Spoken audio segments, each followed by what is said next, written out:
আজ আমরা আলোচনা করব 2024 সালে রিলিজ হওয়া মুভি শ্রীকান্ত নিয়ে।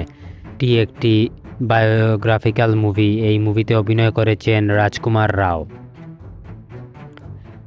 মুভি শুরু হয় শ্রীকান্ত বল্লায়ের শৈশব থেকেই। শ্রীকান্ত জন্মগ্রহণ করেন অন্ধত্বের সমস্যার সঙ্গে একটি সাধারণ কৃষক পরিবারে। তার পরিবার শিক্ষাজনিত এবং সামাজিক বাধার মাঝে ঘুরে।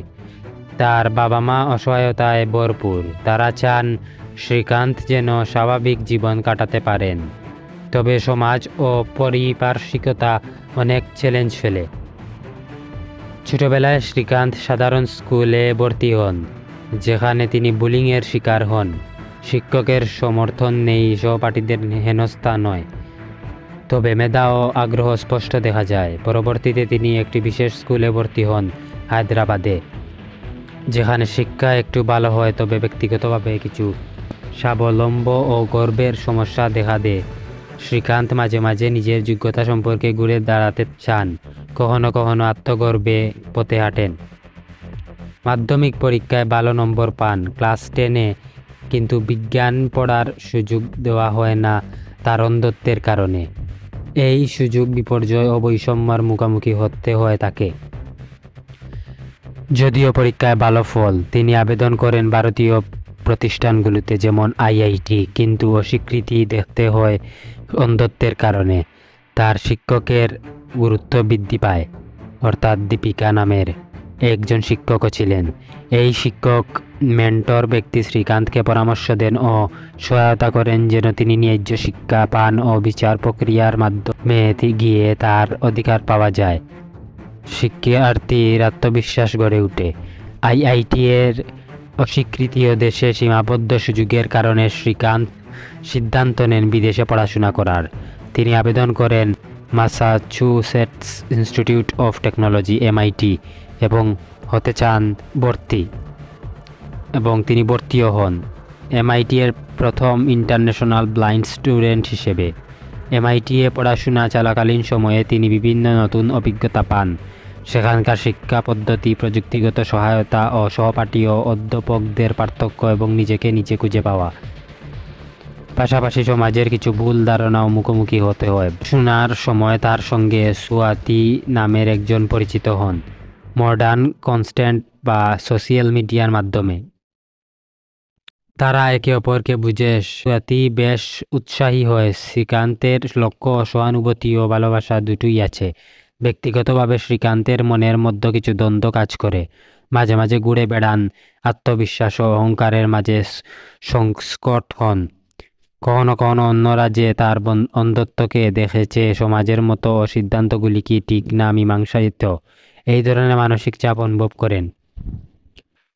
বিদেশ থেকে শিক্ষাজনিত অভিজ্ঞতা শেষে শ্রীকান্ত দেশে ফিরে আসে এবং একটি স্বপ্ন শুরু করে, বোল্যান্ড ইন্ডাস্ট্রিজ গঠন করা, একটি কোম্পানি যা পরিবেশ বান্ধব পণ্য তৈরি করবে এবং প্রধানতভাবে অক্ষম ও কারেন্টলি এবলেড কর্মীদের কাজ দেবে।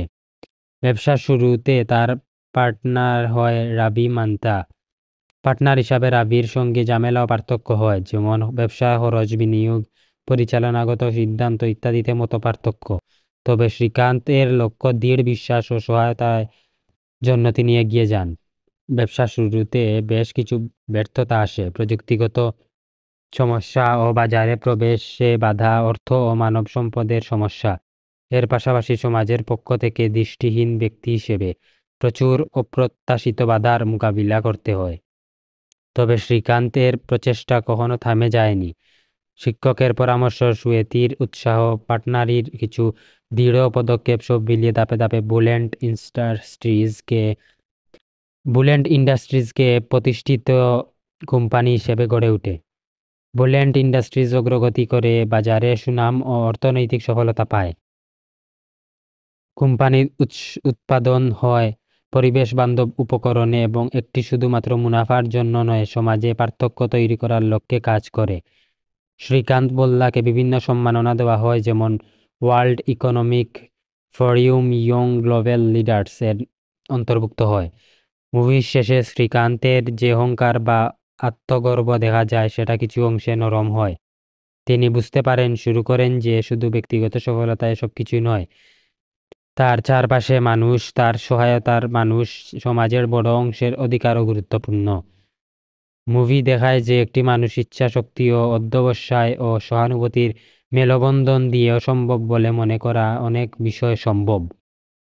দর্শকের জন্য একটি অনুপ্রেরণাদায়ক গল্প, বিশেষত যারা শারীরিক প্রতিবন্ধকতার সঙ্গে থাকেন বা এমনকি যারা অনেক বাধার মুখোমুখি হন। অধিকার ও শিক্ষার সমান সুযোগ, বন্ধুত্ব বা অন্য কোনো প্রতিবন্ধকতা থাকলেও শিক্ষার ও স্বপ্নের অধিকার আছে, এটা কিন্তু এই মুভি দেখলেই আমরা শিখতে পারি। এই ছিল শ্রীকান্ত মুভির সম্পূর্ণ বাংলা এক্সপ্লেইন। যদি ভিডিওটি ভালো লেগে থাকে তাহলে অবশ্যই চ্যানেলটিকে সাবস্ক্রাইব করবেন, শেয়ার করবেন, যাতে এই ধরনের মোটিভেশনাল এবং আরও সব ধরনের মুভি এক্সপ্লেইন পাওয়ার জন্য। ধন্যবাদ।